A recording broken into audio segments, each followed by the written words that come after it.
دوم، مدینچه زردک. نامناسب این ممرازه مدینه تخونوا است و ای در همه جا حاضر است. پدرش از طرفهای خوجند، مادرش از کلخوزآباد.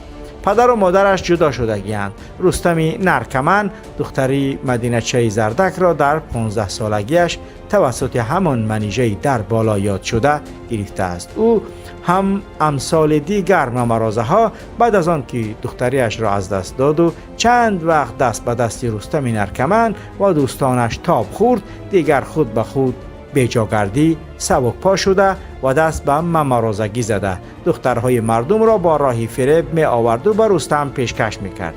دخترها را از مغازه ها و طربخانه ها و آموزشگاه ها و کالج ها و دانشگاه ها پیدا می کرد. می دید که دختری خوشرو خوب دیگر یعنی جوان است، با وی رفیق و دوگانه می شد.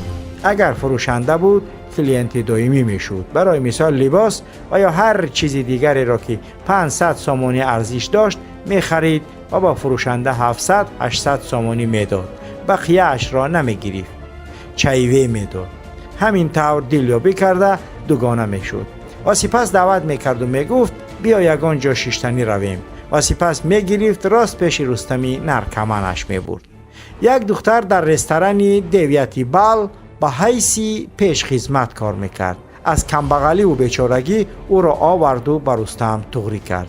حالا آن دختر هم دیگر به همین راه رفته است. سمندری پاپارازا برای مدینه تخونوا در مرکز سودای تسوم نقطه فروش عطریات فرانسوی و لباسهای اروپایی شهوت برانگیز باز کرد.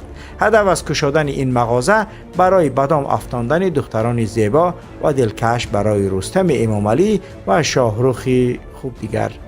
این لوتیش گفته است ولی نمیدونیم ما. این قولی است که من اولین بار میشنوم، ولی مهم که چونین یعنی گفته است و در تحقیقات نیز بعضی چیزها در این مسئله پیدا شد، ولی واقعا این چیزی است که برای شخصا من یک چیز جدید بود. بینندگان گرامی، هر دختر به اینجا برای خرید عطر یا لباسهای خوب دیگر شهوانی آید و پسند مدینه شود، حتما برایش تخفیف یعنی اسکیت میکنند تا او را بدامش افتاند و او را تقدیم رستمی نرکمن و شاهرخی خوب دیگر لوتی کنند.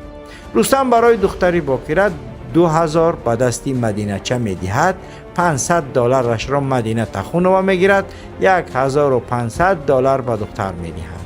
پس از آن که این دو ولد زنا دخترها را میگیرد، مدینچه دختر را برده میدوزاند. اول به اسماعیل پسری فیروزه امامعلی رحمان میبرد. اسماعیل را احمق کرده با او باز به 2000 دلار میفروشدش.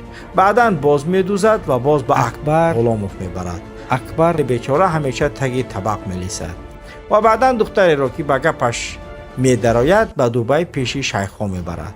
برای همین این کارها به مدینه رستم و شاهرخ یاردم میدهند. بعد دوبای دیگر تمام، دختر دیگر تماما فرسوده می شود. دیگر نه به دختن جایش را می گیرد و نه به اپراتسیا و نه به چیزی دیگر. همین طور دختر فاحشه شده دست به دستی رپر و آوازخوان ها و هر کودکی قد کوچه می افتد.